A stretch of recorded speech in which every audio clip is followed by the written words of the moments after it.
పలు దేశాల మధ్య జరుగుతున్న యుద్ధాల వల్లే యూరియా సరఫరా కొరత ఉందని మంత్రి సీతక్క అన్నారు. రైతులతో రాజకీయం చేస్తూ బీఆర్ఎస్ లబ్ధి పొందాలని చూస్తుందని మంత్రి విమర్శించారు.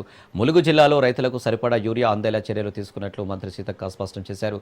గోవిందరావుపేట, ములుగు తదితర మండలాల్లో పలు అభివృద్ధి కార్యక్రమాలకు ప్రారంభోత్సవాలు, శంకుస్థాపనలు చేసిన సీతక్క ప్రతిపక్షాలపై నిప్పులు చెరిగారు.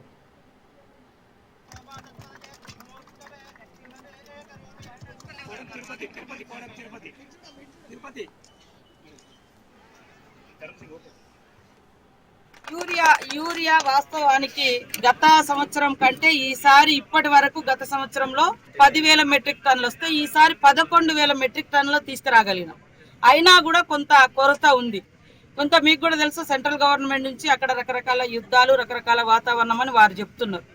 కానీ కొంతమంది ఇక్కడ డ్రామా రాజకీయాలు చేస్తున్నారు. నిన్ననే మా కలెక్టర్ గారు ఆల్రెడీ చెప్పారు, వస్తుంది ఇవాళ కొంత యూరియా వస్తుంది, మొన్న కొంత వచ్చిందని. కొన్ని ఇబ్బందులు ఉన్నాయి అక్కడ. ఇప్పుడు అదే కాకుండా మేము లాస్ట్ ఇయర్ కంటే ఈసారి ఎక్కువనే తేయగలిగినాం. అయినా కూడా కొంత కొరత, ఇబ్బందికరమైన సిచ్యువేషన్ ఉంది. దాన్ని కూడా మేము పోలీస్ అధికారులను ఎక్కడెక్కడన్నా ఎవరైనా కావాలని స్టక్ చేస్తున్నారా అనేది కూడా మేము పరిశీలన చేస్తున్నాం. ఎందుకంటే పోయినసారి 10,000 మెట్రిక్ టన్నులు, ఈసారి 11,000 మెట్రిక్ టన్నులు ఇప్పటి వరకు ములుగు జిల్లాకు వచ్చింది. ఈ రోజు కూడా ఇంకా వస్తుంది. ఇప్పుడు కూడా నేను మాట్లాడడం జరిగింది. కాబట్టి రైతుల సంక్షేమమే కాంగ్రెస్ ధ్యేయం. రైతులకు మొట్టమొదటిసారి దేశంలో ఏకకాలంలో ఆనాడు ఉన్న రుణాలని మాఫీ చేసింది కాంగ్రెస్ ప్రభుత్వం. ఈనాడు కూడా 2 లక్షల రుణమాఫీ చేయడమే కాకుండా సన్నవడ్లకు 500 బోనస్, అదే కాకుండా ఇవాళ అత్యధికంగా కరెంటు విషయంలో కూడా ఆనాడు మొట్టమొదటిసారి ఉచిత కరెంటు వ్యవసాయానికి ఇచ్చింది కూడా కాంగ్రెస్. కాబట్టి రైతన్నలు ఎవరు కాంగ్రెస్ చిత్తశుద్ధిని శంకించాల్సిన అవసరం లేదు.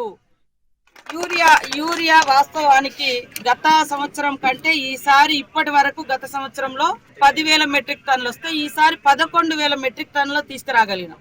అయినా కూడా కొంత కొరత ఉంది. కొంత మీకు కూడా తెలుసు, సెంట్రల్ గవర్నమెంట్ నుంచి అక్కడ రకరకాల యుద్ధాలు, రకరకాల వాతావరణం అని వారు చెప్తున్నారు. కానీ కొంతమంది ఇక్కడ డ్రామా రాజకీయాలు చేస్తున్నారు. నిన్ననే మా కలెక్టర్ గారు ఆల్రెడీ చెప్పారు, వస్తుంది ఇవాళ కొంత యూరియా వస్తుంది, మొన్న కొంత వచ్చిందని.